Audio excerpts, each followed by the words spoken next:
Hello kids, I'm your host, Mr. Wellington, and welcome to this week's installment of Mr. Moore's Utopia.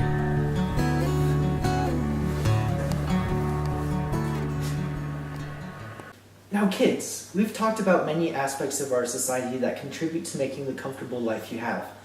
Many of us don't take the time to think about it, but we have a lot to be grateful for. From our easy access to water, our great big variety of food, the fun games we play, and the television we get to watch on TV, it is all too often taken for granted. Many kids around the world don't have these luxuries. There are kids around the world, kids just like yourself, that don't have food or water, or a place to call home. Now kids, why do you think we have all of these things? Is it because mommy and daddy buy you groceries and take care of you? Or is it because there's a whole entire class of underpaid, underappreciated workers in our society that have the courage to make a career out of the repulsive, labor-intensive, and undeniably unfavorable tasks that we have to keep our society functioning, no matter how disrespected they often are? Well, unless you saw mommy and daddy pick the apples that went into your juice, it's safe to say they're not the main reason why you're watching my TV show right now and not digging a well for water. In Sir Thomas More's Utopia, there is a whole society depicted as being perfect, a place where every person is equal and lives comfortably. Despite some minor individual rankings in the society, everyone was treated the same, and bullies didn't exist because everyone was constantly sharing and helping each other out. There was no rich or poor people because money didn't matter. Doesn't that sound like a place you'd like to live in, kids? Well, none of it would be possible without slaves. With more on the definition and function of slaves, here's Sam, the pro-slavery sloth. What in tarnation? Hi kids, I'm Sam the pro-slavery sloth, but you could call me pro-slave for short. Are you guys familiar with the idea of slavery?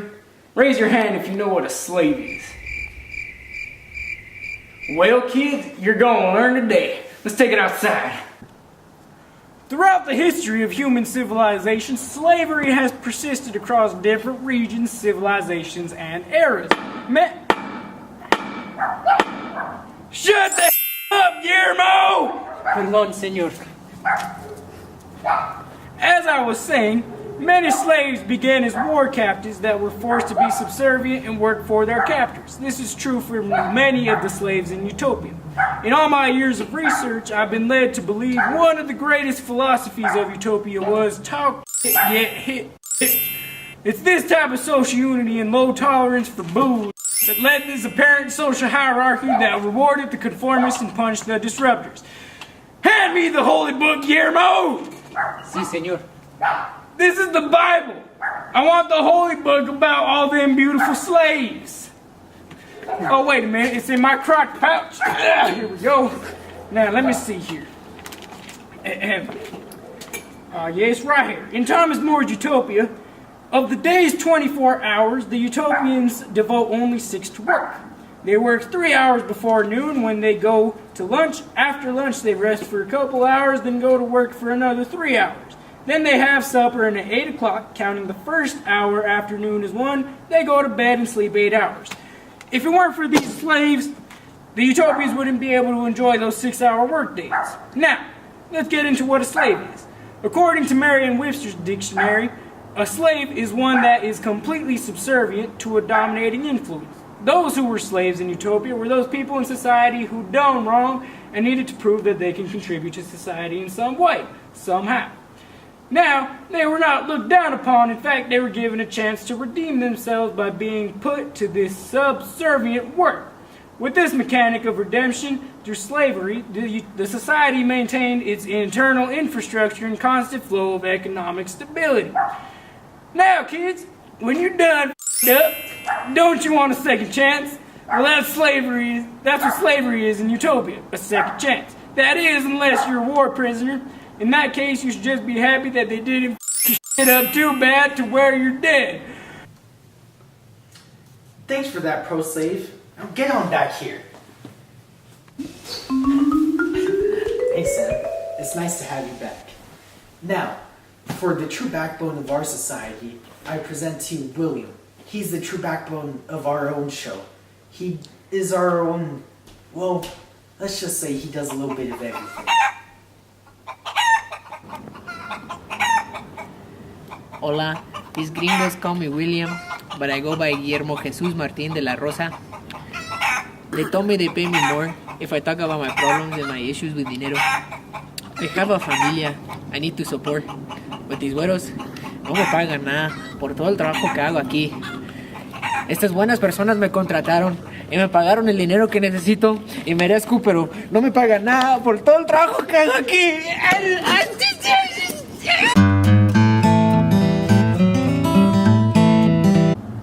Stick to the script, Guillermo. Sí, señor. Sorry, I get so passionate because in today's age, there is a whole class, so to speak, of migrant workers who come looking for a better living and end up doing the most horrible jobs just to get by. But these people, my people, are the real reason why you kids can have the luxury and freedom to be watching this show right now. In the story by Senor Thomas Mas, the slaves of Utopia do all the particularly dirty and heavy work and are constantly kept at work. To go even further, studies by the Center for Immigration have shown that the majority of immigrants currently work as maids, taxi drivers, janitors, construction workers, and gardeners. All the stuff nobody else wants to do. Most of these jobs are labor intensive and require little to no education.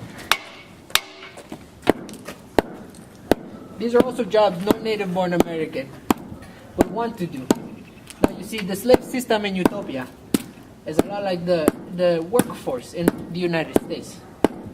Utopians would never do these labor intensive jobs. It is left for the slaves or those not considered utopians. And it's a lot like the workforce in America.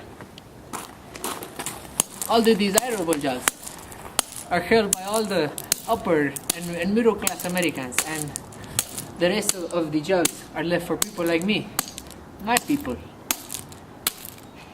Your mommies and puppies probably don't tell you this, but you are very, very, very, very, very lucky to have the life you live.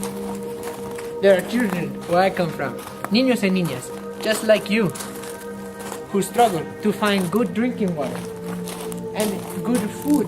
They have no place to go to the restroom. That is very, very sad, and it makes me very sad. But many people think slavery no longer exists in America. But it's earning $20 a day with a wife and 3 niños. Really not considered slavery.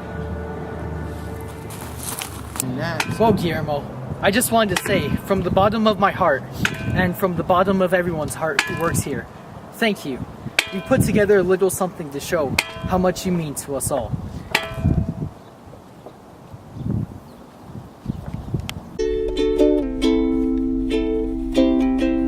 This one's for you, Guillermo.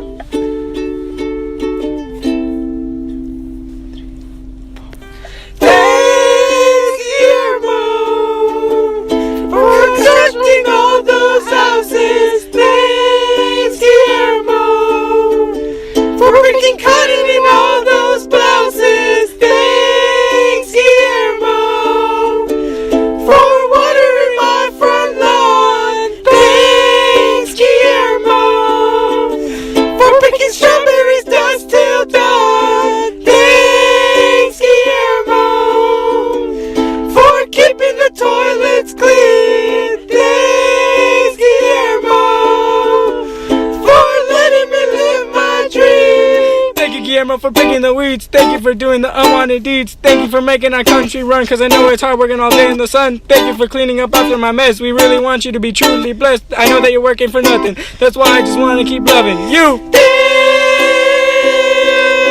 Guillermo, you simply are the best. Thanks, Guillermo, for making me feel blessed.